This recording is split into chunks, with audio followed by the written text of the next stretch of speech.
Alright, so today I'm thinking we'll be starting on pulling the fuel tank and maybe start some of the fueling stuff. Super annoyed because I got the radiator in, so you can maybe see back there. Got the cooling fans in. I could start messing with the exhaust or anything, but I can't do anything until I have the engine mounts in, because I need to know where I'm putting the engine exactly so I can see how much clearance I have for everything else. And I don't have the engine, it's been well over a month since I ordered them, and they haven't even like shipped out yet. So, I mean, if you're in any sort of time crunch and you have any other option besides Hasport, do that, because Hasport does not give a fuck about however, like, any time frame you have. They just do not care. So right now I'm going to be trying to pull the fuel tank, drain it out, and I'm going to be probably doing a different video just completely on how to like set up a fueling system like this. But for now, we'll just try to get this down and out of there. So luckily, unlike a lot of fuel tanks, this one has a drain bolt. So right now I'm just draining as much fuel as I can, and hopefully it should be pretty straightforward. So some good news is, if you look on the bore scope, it's really clean inside the tank. Now we got some glare, but you follow this feed pipe all the way up and it goes all the way across. But this little filter pickup thing looks like it's serviceable, but there's no way you get to this thing. There's no access from the outside of the tank that I can find other than the sending unit hole. So rather than trying to make something, make something for it, I just went ahead and put the hose on here with some of the old hose, 1/4 inch or whatever it is. Inside is like a bushing for it. The tube is still 1/4 inch or whatever, so I'm so restricted by that, unfortunately. As for the return, it will actually be 6, so that's not ideal. You usually want a smaller return than a feed, but it is what it is. So this is I can't even remember what they're called now, probably like quick return or something like that if I had to guess. But what you do is, if you have a tank that doesn't have a return, you find like a flat spot, like I'm probably gonna go right here, and you drill a hole that's the size of this part, and you slip it in there, and then you hold it like this, and then use this bolt to crank it in. Now it's pretty much like a riv nut, if you ever used a riv nut. So the center section will collapse, and it'll just kind of bunch up and snug itself into there and create a pretty tight seal. So this is gonna be my return, is this deal. So yeah, unfortunately, small feed. I think it's still enough for stock power, 270. I think you can get that through 1/4 inch from what I remember, but maybe not. We'll see. As for now, gonna see, the risky part is now I just drained all the fuel out, so the tank is presumably full of fumes. So I could drill it out. It's kind of risky. I'd maybe want to use a hand drill or something along those lines, but that'd probably be a nightmare. So I don't know. I don't really know what I'm gonna do yet, but I do have a brushless drill. I'm not sure, there's still spark in the trigger, so that could ignite something. So, I'm probably just gonna try to find the safest route. Now, what they say you can do is you pump like car exhaust from a running car into the tank, and the car exhaust displaces into the fumes, so there's nothing in there to explode, which is nice. I could also fill it with water. There's a few different options, but yeah, for now, hopefully, what I'm gonna do is just put this thing in there.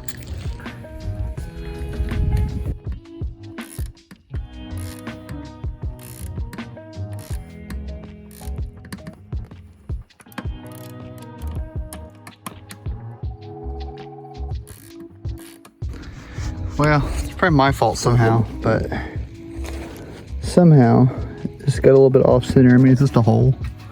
It's gonna feed in there anyway. This is ORB, so it seals right here. Nothing's really a problem there. It's tight. It's not coming out of there. Looks pretty snugged against the tank. So I'd say we're probably good. I mean, that looks pretty well crushed from about every angle. So think we're good. So I was originally going to use this line right here that comes out of the tank.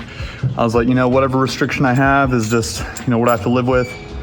But from what I was researching, this line, which is like maybe a 1/4 inch inside diameter, is roughly limited to like 200 horsepower. And you know, the stock J series makes 270. So I bought this, same thing as a return, but you know, it's a -10 line.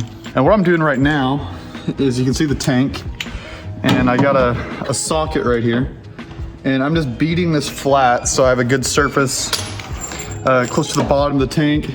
And you know, there's probably, the sump is actually somewhere around right here, but I'm doing it up here because I figure my biggest problem would be leaning out high RPMs.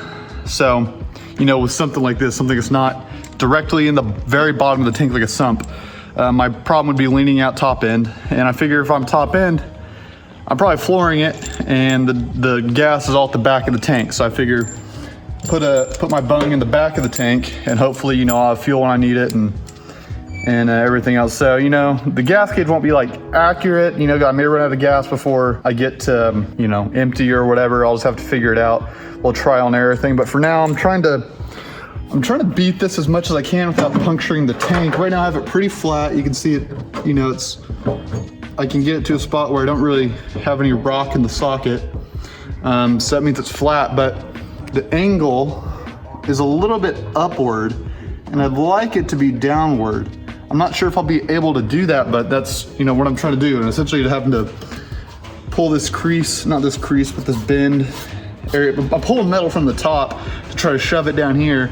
And in doing that, you're kind of stretching it, so you risk, you know, puncturing the tank at the top, or you start stretching it thin. So I can't really heat it. I have no, you know, safe way to heat this, having, you know, not done everything you need to do to make a gas tank safe to, you know, cut on and weld and all of that stuff. So right now I'm just, you know, beating this and trying to stretch as much as I can. Hopefully don't puncture anything, and so that I can have my my -10 fuel feed. All right, so now we got the hole drilled. It goes in there. It is a little bit at an upward angle, more than I'd like, but I can't really do a whole lot about that now. So, you know, I just have to add a really steep rake to the tank, hopefully, so that I can keep the fuel funneled back here. So right now we got the -10 bung in here. Now, you know, the fuel tank is hopefully ready. I'm gonna clean it off a little bit, but besides that, it's pretty good. Now I just need to do, I'm still waiting on I think it's a -10 to -10 connector, so I can have my feed be -10 to my pump. And then, I mean, I still got some other stuff I gotta do to do the pump, but I have something else. So what I have is the Hush Performance, I just poked myself in the eye with that thing, cable to hydro conversion. And right now, I'm not so sure it's gonna work too well on this. It's meant for like EFs. Mine isn't quite an EF. So we'll just have to see if it works out. But right now, it's not quite looking right, but I mean, we'll just have to see. So I'm not really sure about clearance as far as like the dash itself goes, or any of this wiring that I still have to feed all the way in here, but the kit itself fits in there. I need to modify my pedal some more to make it fit, or, you know, to give it enough throw that I actually have a clutch. And then this part, I can't really, well, it's staying for the time being. This part is supposed to be bolted up here. There's a little bit of structure on EF. On this, I just have that, so I may have to make one of these brackets to go up to the top of here to give it what it needs over there. But otherwise, it looks like it's all working in there.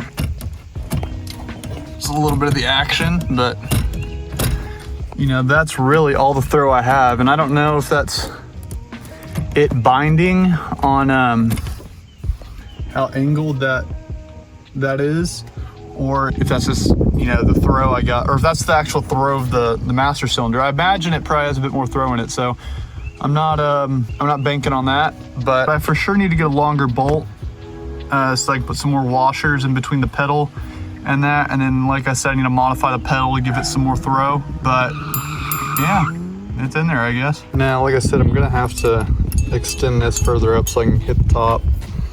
This over here, I think I'm gonna bolt something here, or I could just weld onto it, clean it off, weld onto it, make a hole here so it grabs the top nut. Or bolt, I think it actually is, but I don't remember how long that is. It may not be very long. We'll have to see. So currently it looks like with this as it sits, when it's up where it should be, I need to extend this about 2 3/8 of an inch to be able to hit this part up here. And this isn't even like, you know, the most structurally sound part of the car or anything, but you know, it's something, because I mean, this is gonna have quite a bit of torque on it. I also was able to get some adjustment out of the push rod to be able to get the pedals at least kind of level. So, you know, hopefully I'll have enough throw right there to get it. If not, I'll just have to do the nightmare that will probably be adjusting this thing with the dash in the car. I might wait to put the dash in, we'll just have to see. As you can see, I've extended this bracket now. It goes up there. I just need to get my last like mount I'm making over there that will bolt to this upper part right over here somewhere. And then I can mark these holes, drill them, and put it in there. All right, and then these beautiful welds are for this bracket I just put on here. See this little elbow that originally I was gonna attach it through there, but I decided not to, and I just kind of welded it. And I kind of spot welded it through there. And then right here is where it attaches to the bottom of the dash. So now once that's bolted in, this thing should be pretty steady. So unfortunately, we got an update at night. Didn't make it too far, I guess, into getting this back in.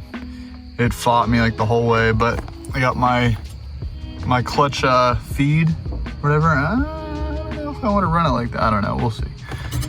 It's kind of rubbing against this, the hook that held the clutch cable, so I may want to cut that off, take it back out and cut it off. And then I'm probably gonna like waller out these holes for the brake booster, because this thing is always a night. I mean, when I put this thing in here, it was a nightmare. It's even more of a nightmare now.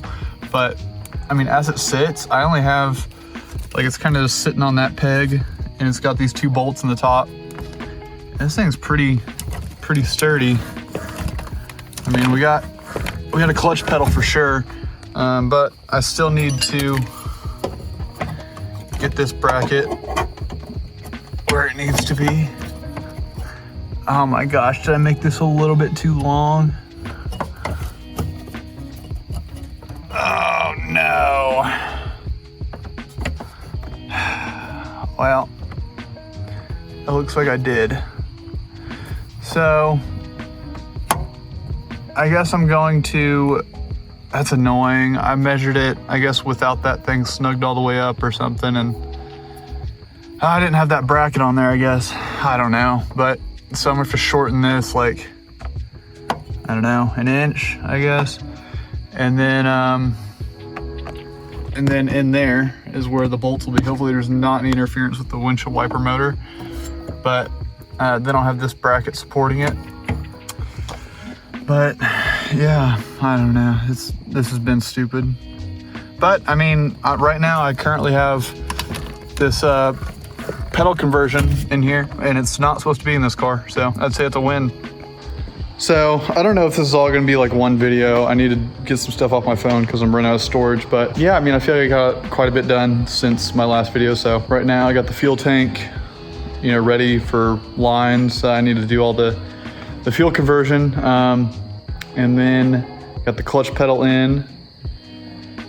I don't know what else I did, but I'm still waiting on those Passport mounts, so I can't really do much else. I'm just trying to knock out everything I can while those mounts aren't here. Unfortunate, but you know, what can you do but wait on Passport, because I don't know, they just don't care. So like I said, so I mean, we got this far, we still got a lot more to go, but it's coming together, and hopefully, you know, I'm hoping I can get this thing going at some point pretty quick. You know, I'd like to, I could put oil in it right now and try to start it, and just make sure, get my wiring how I want to have it, but yeah, I don't know, I just want that engine hanging in there so I can start fabricating my cross member mount and everything else. I don't know, it's just, there's a lot of things I want to do, but I just can't do without those stupid Passport mounts that are taking forever. So it is what it is, I guess. So if you want to keep, you know, following this build or whatever, subscribe. And if you like it, go ahead and like. And if you have any any comments or suggestions, you know, let me know. So thanks for watching.